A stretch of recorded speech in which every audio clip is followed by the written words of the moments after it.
வணக்கம். திருப்பரங்குன்றம் மலையில் கார்த்திகை தீபம் ஏற்றலை, அது மிகப்பெரிய ஒரு பிரச்சனை ஆயிடுச்சு. இந்து அமைப்புகளுக்கும் காவல்துறைக்கும் தகராறு, அடிதடி அப்படிங்கிற மாதிரிலாம் சீனை கிரியேட் பண்ணி மத கலவரத்தை ஏற்படுத்திட்டார் நீதிபதி சுவாமிநாதன் அப்படின்னு சொல்லி எல்லாருமே சொன்னாங்க. திருப்பரங்குன்றத்து மலையில் தீபத்தூரில் தீபம் ஏற்றுறது தொடர்பாக ஒரு வழக்கில் தமிழக அரசு இப்போ தான் மேல்முறையீடுக்கு போயிருக்காங்க. அதுக்கு ஏற்கனவே பார்த்திங்கன்னா ஜிஆர் சாமிநாதன் ஒரு உத்தரவு பிறப்பிச்சார். அங்கே போய் அந்த மலை தீபத்தூணில் தீபம் ஏற்றலாம் அப்படிங்கிற மாதிரி சொன்னார். மனுதாரர்கள் என்ன செஞ்சாங்க, சிஆர்பிஎஃப் கூட்டிகிட்டு போனாங்க. அவங்களுக்கு பாதுகாப்பு வேணும் அப்படிங்கிறதுக்காக அந்த இதை கூட்டிகிட்டு போனாங்க. நீதிமன்ற உத்தரவை செயல்படுத்த வேண்டியது யாரோட வேலை? தமிழக அரசோட வேலை. ஆனால் தமிழக அரசு என்ன செய்யுது, அந்த உத்தரவை மீறி அவங்க 144 தடை உத்தரவு போடுறாங்க. இதில் என்ன இது இருக்குது அப்படின்னா, உங்களுக்கு ஒரு ஆணை ஒரு உத்தரவு பிறப்பிக்கிறாங்க அப்படின்னா அந்த உத்தரவை செயல்படுத்த வேண்டியது தமிழக அரசோட வேலை. நீதிமன்றத்துக்கு அதுதான் மிக முக்கியமான ஒரு பொறுப்பு இருக்குது. அந்த இதை செயல்படுத்த வேண்டிய தமிழக அரசு செயல்படுத்தாமல் மேல்முறையீடு போகிறாங்க. உத்தரவு வந்த போதே மேல்முறையீடுக்கு போயிருக்கலாம். திருப்பரங்குன்றத்தில் மலையில் போய் இவங்க தீபம் ஏற்றுனா கண்டிப்பாக நமக்கான வாக்கு சதவீதம் குறையும் அப்படிங்கிறத திமுக அரசு நினைக்கிது. அதனால் என்ன செய்கிறாங்க, ஒரு சாராருக்காக சம்பந்தமாக அவங்க ஒரு நடவடிக்கை எடுக்கிறாங்க. அப்படிங்கும்போது இதை ஏற்றுக்க முடியல அப்படிங்கிற மாதிரி சொல்கிறாங்க. இது என்ன செஞ்சிட்டாரு, முதலமைச்சர் ஸ்டாலின் நீதிமன்றத்தை அவமரியாதை பண்ணிட்டாரு. இப்போது நினச்சா கூட நீதிபதி ஜிஆர் சாமிநாதன் ஒரு நோட்டீஸ் அனுப்பி ராத்திரியோட ராத்திரியாக ஸ்டாலின் மேலே முதலமைச்சர் ஸ்டாலின் மேலே அவதூறு வழக்கு போட்டு அவரை நேரில் ஆஜராக வைக்க முடியும். அந்த அதிகாரம் இப்போ நீதிபதிக்கு ஜிஆர் சாமிநாதனுக்கே இருக்குது அப்படின்னு சொல்கிறாங்க. இவங்களை பொறுத்த வரைக்கும் சனாதனத்தை ஒழிக்கப்பட வேண்டிய ஒரு விஷயம் டெங்கு காய்ச்சல் போல் அப்படின்னு சொல்கிறாங்க. இப்போ தமிழகத்தில் டெங்கு காய்ச்சல் கூட அதிகமாக பரவிட்டு தான் இருக்குது. ஆனால் இவங்க சொல்கிறதுக்கும் சனாதனத்துக்கு எதிர்ப்புன்னு சொல்கிறாங்க. கார்த்திகை தீபம் இதுக்கு ஒரு வாழ்த்துன்னு சொல்லலை. ஆனால் கார்த்திகை தீபத்தில் திருப்பரங்குன்ற மலையில் போய் தீபம் ஏற்ற போகிற இந்து மக்களுக்கு எதிராக திமுக அரசு செயல்படுது அப்படிங்கிற ஒரு விஷயம் இப்போ பரவாயில்ல மக்கள் மனத்தில் பேசப்படுது. இதில் என்ன தப்பு இருக்குது அப்படிங்கிற ஒரு இது தான் சொல்கிறாங்க. அவங்களுடைய வழிபாட்டு உரிமை அதை நீதிமன்ற முறையாக நீதிமன்றத்து மூலமாக அணுகிறாங்க. இவங்களுக்கு என்னது, நீதிமன்றம் சொன்னதை இவங்க செயல்படுத்தணும். ஏன் செயல்படுத்தலை அப்படிங்கிற ஒரு கேள்வியை கேட்குறாங்க. ராம ரவிக்குமார் அப்படிங்கிறவர் தான் திருப்பரங்குன்றத்தில் உள்ள மலை சிக்கந்தர் மலை அப்படிங்கிற ஒரு இது நாங்கள் இத்தனை வருஷமாக சிக்கந்தர் மலையில் தான் கார்த்திகை தீபம் ஏற்றிட்டு இருந்தோம். இப்போ திருப்பரங்குன்ற மலையில் நாங்கள் தீபம் ஏற்றணும். அங்கே ஏற்கனவே ஏற்றுனதுக்கான அடையாளங்கள்லாம் இருக்குது அப்படின்னு சொல்கிறாரு. அதுக்காக பாதுகாப்பு வேணும் அப்படின்னு மதுரை உயர்நீதிமன்றத்தில் நாடினார். மதுரை உயர்நீதிமன்றம் என்ன சொல்லிச்சு, தமிழக அரசுக்கு ஒரு நோட்டீஸ் கொடுத்தது. சம்மந்தப்பட்டவங்க நோட்டீஸ் கொடுத்து அதை விசாரித்தாங்க. அதுக்கு அவங்க பதில் கொடுக்கணும், ஸ்பாட் ரிப்போர்ட் வாங்கணும். ஆனால் ஸ்பாட் ரிப்போர்ட்டை நீதிபதி ஜிஆர் சாமிநாதன் வாங்கலை. அவரே என்ன செய்கிறாரு, நேரடியாக களத்துக்கு போகிறாரு. தொல்பொருள் ஆராய்ச்சி, வரலாறு இதெல்லாம் படித்து இந்த விஷயங்களுக்கெல்லாம் தெரிஞ்சுக்கிட்டு அதுக்கப்புறமா ஒரு ஆணை பிறப்பிக்கிறார். இது சிக்கந்தர் மலை கிடையாது, திருப்பரங்குன்ற மலை. இந்த மலையில் ஏற்கனவே தீபம் ஏற்றுறதுக்கான அடிப்படை சுவடுகள் எல்லாமே இருக்குது. மக்கள் தீபம் ஏற்றுறதுக்கு எல்லா முகாந்திரமும் இங்கே இருக்குது. இந்த இடத்துல தீபம் ஏற்றலாம் அப்படின்னு ஒரு ஆணையை பிறப்பிக்கிறார். இந்த ஆணையை பிறப்பித்தது யார், ஜிஆர் சாமிநாதன் அப்படிங்கிற ஒரு தனிப்பட்ட ஒரு நீதிபதி மட்டும் கிடையாது. அதுக்கு பின்னணியில் அவர் களத்தில் இறங்கி ஸ்பாட் ரிப்போர்ட் பண்ணி அதுக்கப்புறமா அவர் ஆய்வு பண்ணி தொல்பொருள் ஆராய்ச்சியோட கலந்து ஆலோசனை பண்ணி அதுக்கப்புறமா ஒரு நீதிமன்ற உத்தரவை பிறப்பிக்கிறார். நீதிமன்றம் பிறப்பித்த ஒரு உத்தரவை செயல்படுத்த வேண்டியது யாரோட, அரசோட கடமை. ஆனால் அவங்க என்ன செய்கிறாங்க, அவங்களுக்கு எதிராக உயர்நீதிமன்றம் என்ன சொல்லிச்சோ அது எதிராக தமிழக அரசு செயல்பட்டுச்சு. இப்போ என்னன்னா இவங்களுக்கு ஒரு பாதிக்கப்பட்டிருக்காங்க, இதனால் மதக்கலவரம் வரும் அப்படின்னா மேல்முறையீடு உடனே போயிருக்கணும்.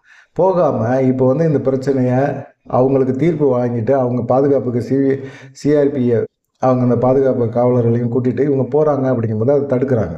இது எப்படி தடுக்க முடியும்? நீங்கள் மேல்முறையீடு போய் தடையாணி வாங்கிட்டு அந்த இது மலைக்கு தீபம் ஏற்றக்கூடாது அப்படின்னு தடையாணியை வாங்கியிருக்கலாம். ஆனால் ஒரு கலவரத்தை அங்கே உருவாக்குறாங்க. கலவரம் உருவாகுது. இந்து அமைப்புகளும் சரி இந்து மக்களும் சரி கார்த்திகை தீபம் திருப்பரங்குன்ற மலையில் நாங்கள் ஏற்ற போகிறோம் அப்படின்னு அவங்க போகிறாங்க அப்படின்னா அவங்கள தடுக்கிறாங்க. காவல்துறை 144 போட்டு அவங்க தடுக்கிறாங்க. அப்போ அங்கே தள்ளுமுள்ளு தான் ஏற்படும். தள்ளுமுள்ளு ஏற்படுது. இதெல்லாம் பார்த்திங்கன்னா யார் தலைமையில் நடக்குது, காவல்துறை டிஜிபி அவங்க தலைமையில் தான் இந்த விஷயமே நடக்குது. ஆனால் இந்த விஷயங்கள் எல்லாம் இப்படி பண்ணலாமா அப்படின்னு பார்த்தீங்கன்னா இதுக்கெல்லாம் யார், காவல்துறைக்கு யார் பொறுப்பு? முதலமைச்சர் இந்த விஷயத்த பண்ணலாமா? 144 தடை யார் போட்டது, எப்படி போட முடிஞ்சது? கலெக்டர் தான் போட முடியும். கலெக்டருக்கு யார் உத்தரவு போட்டது, முதலமைச்சரா இல்லை அறநிலையத்துறை அமைச்சர் சேகர் பாபுவா? யார் போட்டது அப்படிங்கிறது தான் இப்போ கேள்வியாக இருக்குது. இதில் இவங்களுக்கு என்னென்னா, சட்ட ரீதியாக அரசியல் அமைப்பினால் உருவாக்கப்பட்டது தான் நீதிமன்றம். சட்ட ரீதியான ஒரு இது அவங்க போடுறது சட்டம். அந்த சட்டத்தை நிறைவேற்ற வேண்டியது தான் சட்டமன்றங்களோட வேலையே. அரசியல் அமைப்பினால் உருவாக்கப்பட்டது தான் சட்டமன்றம், நாடாளுமன்றம் இதெல்லாம். ஆனால் சட்ட ரீதியாக அமைக்கப்பட்ட ஒரு அரசியல் அமைப்பில் உருவாக்கப்பட்ட நீதிமன்றங்கள் சொல்கிறத ஒரு சட்டமன்றம் வந்து கேட்டு தான் ஆகணும். அப்படி கேட்கல அப்படின்னா அது கண்டிப்பாக அது வந்து அவதூறு தான்.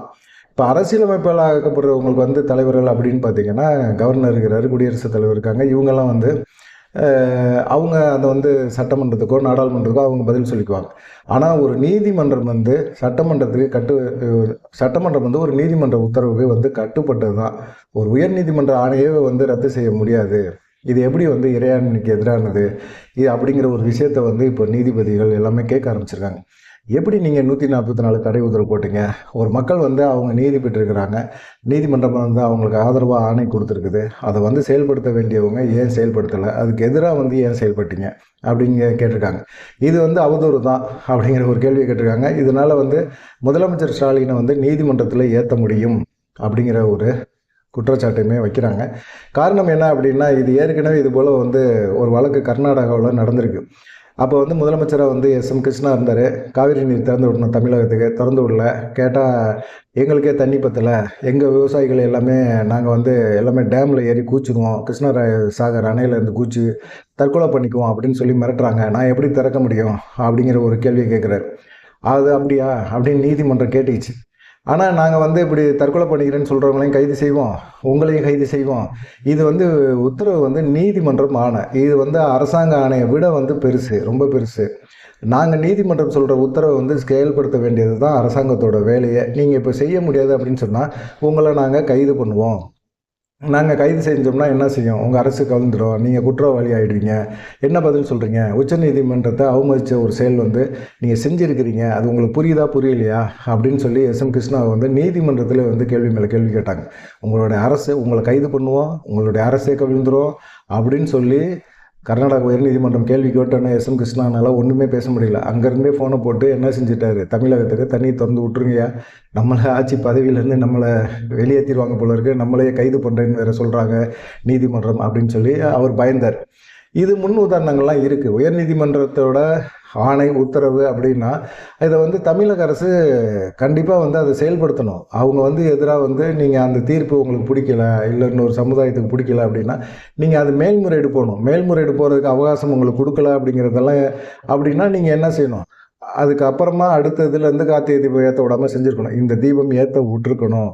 இது வந்து யாருக்கு மிக முக்கியமான ஒரு தலைவலி அப்படின்னா முதலமைச்சர் ஸ்டாலினுக்கு தான் அப்படின்னு சொல்கிறாங்க. அவர் தான் காவல்துறையோட அமைச்சர். அவருக்கே வந்து மிகப்பெரிய ஒரு சிக்கலை உருவாக்கிருச்சு. நிச்சயமாக இவர் வந்து நீதிமன்ற அவதூறு செஞ்சிட்டாரு, இவரை வந்து நீதிமன்றத்துக்கு கொண்டு வந்து முடியும், நீதிபதி ஜி.ஆர். சாமிநாதனால் நோட்டீஸ் அனுப்பி ராத்திரியோட அவரை அவதூறு வழக்கில் வந்து கைது பண்ண முடியும் அப்படின்னு சொல்லி சொல்கிறாங்க. 100% அதிகாரம் நீதிபதி ஜி.ஆர். சாமிநாதனுக்கு இருக்குது அப்படின்னு சொல்கிறாங்க. இது தேர்தல் சமயம் சிறுபான்மையினர் மக்களோட ஆதரவு வேணும் அப்படிங்கிறதுக்காகவும் சரி, இப்போ வந்து மதக்கலவரம் ஏற்பட்டுறக்கூடாது அப்படிங்கிற ஒரு நம்பிக்கை. இதில் மதக்கலவரம் ஏற்படுறதுக்கு என்ன இருக்குது? சிகந்தர் மலையில் கார்த்திகை தீபம் ஏற்கனவே ஏற்றிருக்கிறாங்க, வழிபாடு செஞ்சுருக்காங்க, அதுக்கான அடையாளம் இருக்குது. அப்படிங்கும்போது அந்த வழிபாட்டு முறையை திரும்பவும் மீட்கிறாங்க. அதை மீட்கிறது வந்து தப்பு கிடையாது. அவங்க நீதிமன்றத்தின் மூலமாக நேரடியாக போயிடுறாங்க. அவங்க அராஜகம் பண்ணி எதுவுமே பண்ணி அந்த மாதிரி பிரச்சனை பண்ணி அவங்க வந்து அந்த ஆணை பெறலை. அவங்க வந்து சரியான முறைகளில் வந்து அவங்க போயிருக்காங்க, ஆதாரத்தோடு அவங்க போயிருக்காங்க. அப்படிங்கும்போது அது சிக்கந்தர் மலையில் திருப்பரங்குன்ற மலை அப்படின்னு சொல்லி தொல்பொருள் ஆராய்ச்சியாளர்லாம் சொன்ன பிறகுமே அதை ஏற்றுக்க முடியாதுன்னு திமுக அரசு வந்து செயல்படுறது வந்து சரியில்லை அப்படின்னு சொல்லி தான் இப்போ பேச ஆரம்பிச்சிருக்காங்க. பார்க்கலாம் இந்த நீதிபதி வந்து அவதூறு வழக்கு முதலமைச்சர் மேலே கொடுப்பாரா, கொடுத்து முதலமைச்சர் வந்து நீதிமன்றத்துக்கு போவாரா அப்படிங்கிறத பார்க்கலாம். யார் பண்ணது வேலைன்னு தெரியல. இதுக்கு வந்து கார்த்திகை தீபம் ஏற்ற விடாமல் இருக்கிறதுக்கு அறநிலையத்துறை அமைச்சர் சேகர்பாபு தான் பொறுப்பாக்க முடியும் அப்படின்னு நினைக்கிறாங்களா என்னன்னு தெரியல. ஏன்னா இந்து மதத்துக்கு எதிரான ஒரு செயல்பாடுகளை வந்து தொடர்ந்து செய்கிறாங்க. சனாதனத்தை ஒழிப்போம்னு துணை முதலமைச்சர் உதயநிதி ஸ்டாலின் கூட பேசினார். இப்போ வந்து சனாதனத்தை ஒழிக்கிறதுக்கான முயற்சியில் தான் அவங்க இறங்கியிருக்காங்களா அப்படிங்கிற கேள்வியை வந்து இப்போ இந்து அமைப்புகள் எல்லாம் கேட்க ஆரம்பிக்கிறாங்க. தேவைப்படும் போது ஓட்டு மட்டும் இந்து ஓட்டுகள் வேணும். ஆனால் வந்து நீங்கள் வந்து சிறுபான்மையின மக்களுக்கு ஆதரவாகவே செயல்படுவாங்க.